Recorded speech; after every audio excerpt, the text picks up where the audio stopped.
Alright, gather around, you weary travelers of the NFL internet, and prepare yourselves for a tale as old as time, or at least as old as Super Bowl III.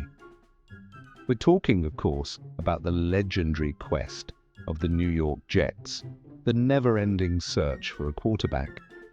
It's a journey filled with more twists and turns than a pretzel factory, more drama than a reality TV show, and more heartbreak than a puppy adoption agency that only has three-legged dogs. It all started, as most good stories do, with a man named Joe. Joe Namath, to be precise. He promised a Super Bowl, and by golly, he delivered. Then, like a magician disappearing in a puff of smoke, so too did the quarterback consistency. And for the next 5 decades, the Jets have been stuck in a fantastical, yet deeply unfortunate Groundhog Day of quarterbacking. Imagine, if you will, the 1983 draft. The Jets, with the wisdom of Solomon, or perhaps a very confused squirrel, passed on a fellow named Dan Marino. Yes, that Dan Marino. Instead, they opted for Ken O'Brien, who, to his credit, had a perfectly fine career. A perfectly fine non-Hall of Fame, always compared to Marino kind of career. It's like being picked for dodgeball after the kid who can actually throw the ball. But the real kicker, the truly astonishing, head-smacking, you've got to be kidding me moment, comes in the form of the Achilles tendon.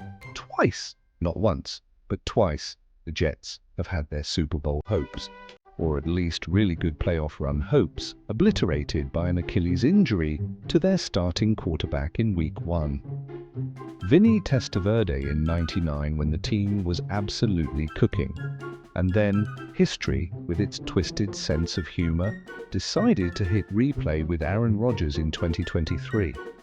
It is less of a tragic history and more of a cosmic prank involving a very specific body part.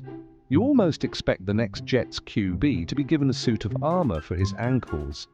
Oh, and let's not forget the lowlights that have become legend.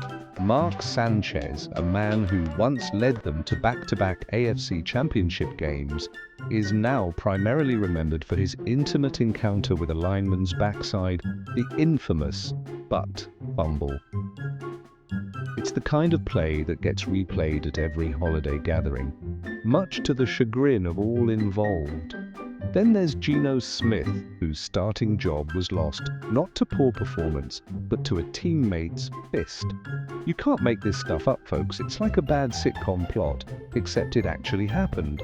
And who could forget Sam Darnold, caught on camera uttering the immortal words, "I'm seeing ghosts," during a particularly spooky game against the Patriots?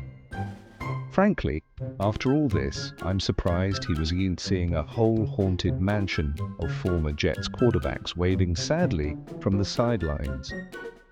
So there you have it, the hilarious and often baffling saga of the Jets quarterbacks. A story of what ifs, what the hecks, and why oh whys.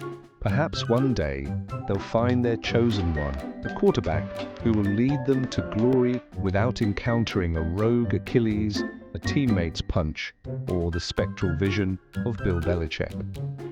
Until then, the search continues, a magnificent, maddening, and undeniably funny quest.